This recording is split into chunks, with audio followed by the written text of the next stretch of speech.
It doesn't matter how much your home costs in the city, you want to feel safe when you're living there. You want a good school, a good community, a place where you belong. But it's a lot easier to feel safe over on the expensive side of the board than it is where the rent is low and the crime is high. This is how one woman is working to even the playing field. I was a Monopoly champ of Hamburg Elementary in DeKalb County. And I told my parents that night at the dinner table that I was going to be a landlord when I grew up. It just sounded fun to Margie Stagmeyer. People that owned houses and collected rent and passed go. She did grow up to become a landlord and passed go a whole bunch of times before she started to figure out it's about more than just building up to Boardwalk. You're in a unique position to really help people with their lives and to improve. So that's what I really enjoy about being a landlord, is when you can take a property like this that was blighted and boarded up and had very high crime, and within 2 years you now have children playing on the playground and families thriving, and you have children outperforming their peers in the local elementary school. That's a total transformation. So we wanted to find out how Margie did it. We specifically target low-performing schools and apartment communities around low-performing schools. She found the Summerdale and Springview apartment complexes less than a mile from Cleveland Avenue Elementary School. State ranked as low-performing, with 100% of students coming from low-income families. Margie believes transformation starts at home. Once it's safe, we start the renovation, and then we start the after-school program. If you can hear me, clap one time. If you can She hear me, founded clap the 2 times. Starseed after-school program, So you make different sounds. a nonprofit that gives okay. kids a free, protected place to go after class. She amped up security and got buy-in from people who live there. It takes about 2 years, but within about 2 years, then you start really seeing the results. And today we have a safe community that's affordable for families earning between $30,000 to $50,000 a year. As a landlord now, she doesn't just want to play the game, she wants her communities to win. But you get to see families thrive. And this is 244 units. You know, we now have 244 families living here who want to live here, who want to improve their lives, and who want to form a community. But just like Monopoly, Margie can't play alone. In the past 2 years, she says crime at those properties is down an incredible 96%. In 2017, at the Summerdale and Springview apartment complexes, this card was coming up a lot: go to jail. That year, there were 433 calls to 911 to report violent crime, armed robberies, stabbings, fights. But in 2021, there were just 18 calls to the emergency line, most of them nonviolent. That's a 96% drop. The owner of the property says she did it in part by asking police to move in. The kids at Springview Apartments How was school? called Atlanta police officer George Crenshaw Want to say hi to the camera? Or you say hi to them? Officer Smiley. Coming here, love the kids, smiles, and I'm like, you know what? This community has so much potential. Like, I know we had a lot of problems. Don't get me wrong, but I'm like, I could, at least start. Yeah. So like I said, He moved in 5 months ago So you gotta do is just talk to them. What is that? and spends most of his time off duty mentoring the kids who live there. Oh man, that's everything. Because they could witness it and see it for their own self. That especially in this neighborhood, like, oh wow, I actually have a cool officer that lives here, this and that, or communicate, talks to me. A lot of times I give them donuts, stuff like that, every other weekend. Officer Smiley likes where he lives. I mean, we're covered 100%. And property manager Yesenia Cienfuegos says that's intentional. I let him know, what I believe, to do the right thing. And also at the same time, that I was looking for police officers to live on site. As soon as she started the job, Yesenia went to the Atlanta Police Zone Commander to look for tenants who are cops. As soon as you mention Cleveland Avenue, everybody panics. But guess what? It's not as bad. It's not really bad. Right now, I have to say, with all that, security that we have, APD is 24/7. Anything that we need, they're always there. They also added 50 cameras on site. I might not be watching, But guess what? My cameras will be watching. And armed security around the clock. It's a stark contrast to what the property looked like just a few years ago. When we came in here, the property was boarded up. About half the property was boarded up. We did have a few families that lived here. It was very ominous. There was obviously very high crime activity. And actually we have this property and the one across the street. It had one of the highest 9/11 call rates in the city. A lot of violent crime. We had over 250 violent crime 9/11 calls the year before we bought it. A lot of gunshots, a lot of aggravated assaults, armed robbery, fighting. It was just a very violent property, and it's totally transformed. Owner Margie Stagmeyer worked with students at Georgia Tech to design the property with families in mind. And let me give you an example of something they came up with. Is we had fences between the courtyards and our townhome units. It was suggested to remove the fences so that the tenant, it's an open courtyard now, and the tenants have to talk to each other and they have to socialize. They can't hide. She wanted to make a safe space at the heart of the apartment complex where parents could let their kids play. What we found when we first bought this property is we did have 68 children in elementary school living here, and they were pretty much all traumatized. And they literally went from school to apartment to school to apartment. They weren't out playing, they weren't riding their bicycles, they just were sequestered. And that really has a long-term intergenerational impact on children and how they are raised. According to the Department of Justice, children who are exposed to that kind of trauma are more likely to deal with substance abuse, anxiety, depression, struggle in school, and commit crimes. Okay. By bringing down the crime rate, she brought the kids back outside. And the officers on site aren't there to answer calls. They're there to go home. It's not perfect over here, don't get me wrong, but just take it one day at a time, a smile on your face, and just keep it going, just keep pushing. Like I said, I love it here, man. Officer Smiley says what he likes most is how it feels like a community there now. The families who live there care about each other. And Margie says she built that community on purpose. We'll show you how people made these properties into a home.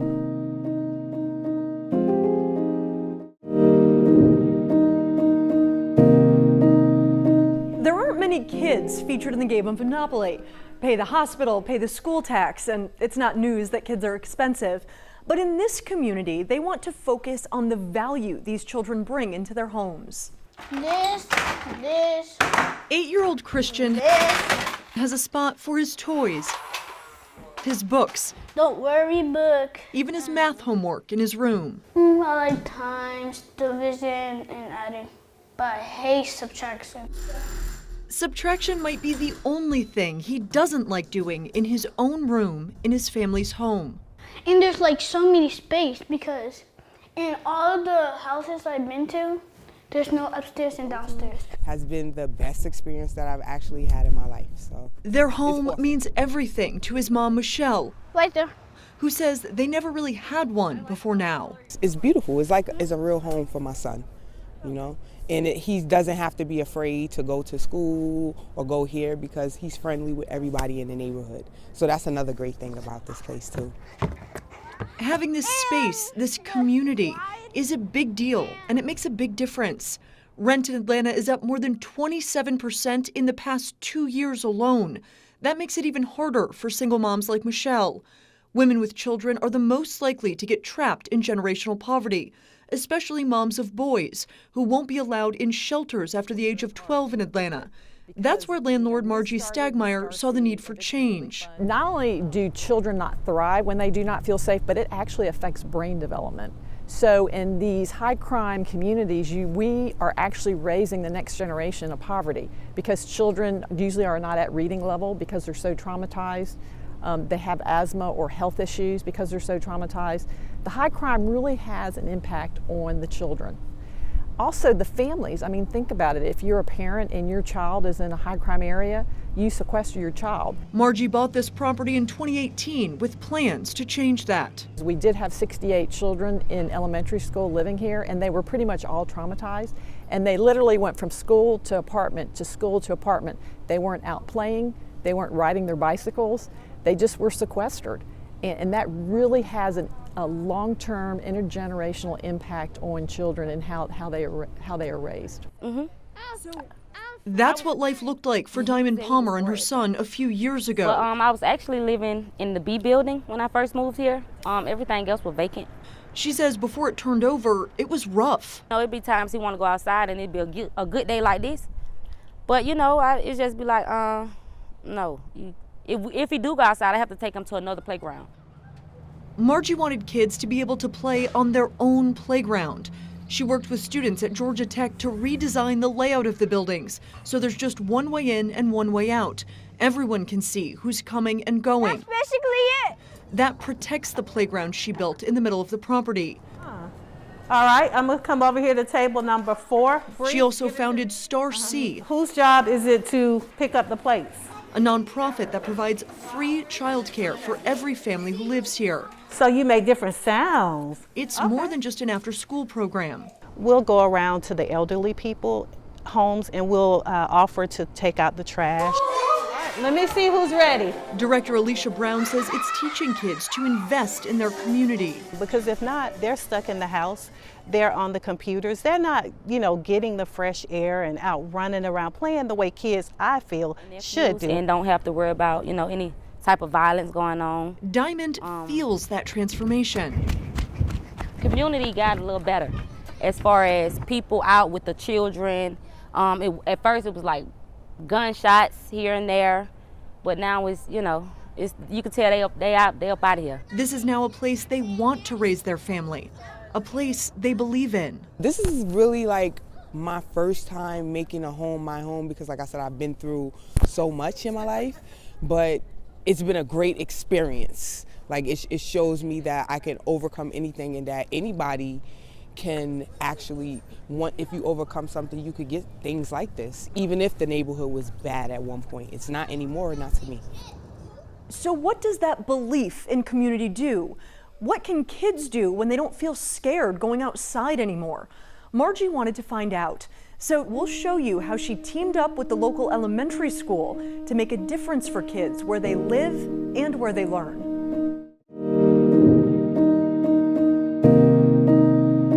Margie Stagmeyer doesn't find her properties based on where they're located on the board.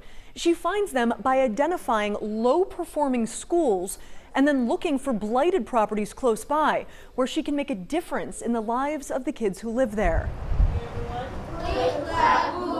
The students at Cleveland Elementary School can't be summed up by test scores. You're not low performing, you have high potential, and we have to tap into that with any means necessary. A graduate of Atlanta Public Schools, Dr. Anya Payne is now the principal there. We start with social emotional learning. So we tell them that they are awesome and amazing, and then they rise to that level of expectation. When she took the job, she knew 100% of the students come from homes that are defined as low income, and the state ranks the school in the bottom 15% in Georgia. It was really tough, to deal with the layers that our students were experiencing and trying to get to the core of student achievement when you have so many other things going on to distract you. That's when Margie Stagmeyer asked Dr. Payne for a meeting. She wanted to buy the 2 apartment complexes that feed into Cleveland Elementary. But first, Margie needed buy-in from Dr. Payne. People may be apprehensive about someone coming in and buying properties, but they were just very transparent at the beginning about what their mission and vision was, which aligned with ours, making sure that we have positive outcomes for students. And then they just showed us. Showed them by helping Cleveland Avenue become one of the first STEM certified elementary schools in the state. All right, I'm gonna come over here to table number 4. Bree, Star give it to Seed, me. the nonprofit that provides after-school care for the kids at the apartment complex, offers cooking classes and guest speakers, giving kids real opportunities. So you make different sounds. So Star Seed truly has partnered with us to become an extension of our school, ensuring that first and foremost the community is safe. And so they have provided resources. There were times where it wasn't even safe for our students to walk from school home. They have employed many resources to ensure that our students are living in a safe environment, a clean environment. While standardized test scores still lag, they are improving. But here's where the transformation is already clear. State data shows that student disciplines dropped from nearly 50 in 2017 to fewer than 10 last year. The kids' attitudes and behaviors are changing. And usually it takes about 2 years, but within about 2 years, then you start really seeing the results. And today we have a safe community that's affordable for families earning between $30,000 to $50,000 a year. And we have a thriving partnership with Atlanta Public Schools and Cleveland Avenue Elementary, and Dr. Payne, who's just the rock star principal there. Now it's time to Dr. Payne says students who live at the complex have thrived under the new management company. I've seen a change. They're more stable. They have consistency, a sense of normalcy. They don't have to bounce around and go from place to place. They've been there for several years. So when the school is a constant in their life, now they have a home that's constant as well. So it becomes normalized, going to school, going home, living in a community with friends that they can keep. She says building that community is paying off, and she was proud that a real estate investor is taking stake in the kids. I think they don't understand that our children are just like any other child.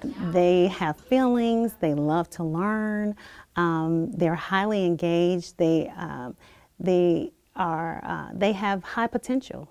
And so we just have to tap into what motivates them. And they're very excited to leave school, which is a loving environment, to go home to another loving environment. Dr. Payne says their success proves that this model is working. Now Margie wants to see if it can work in communities all over the country. We'll show you a look at how she's changing communities outside Atlanta.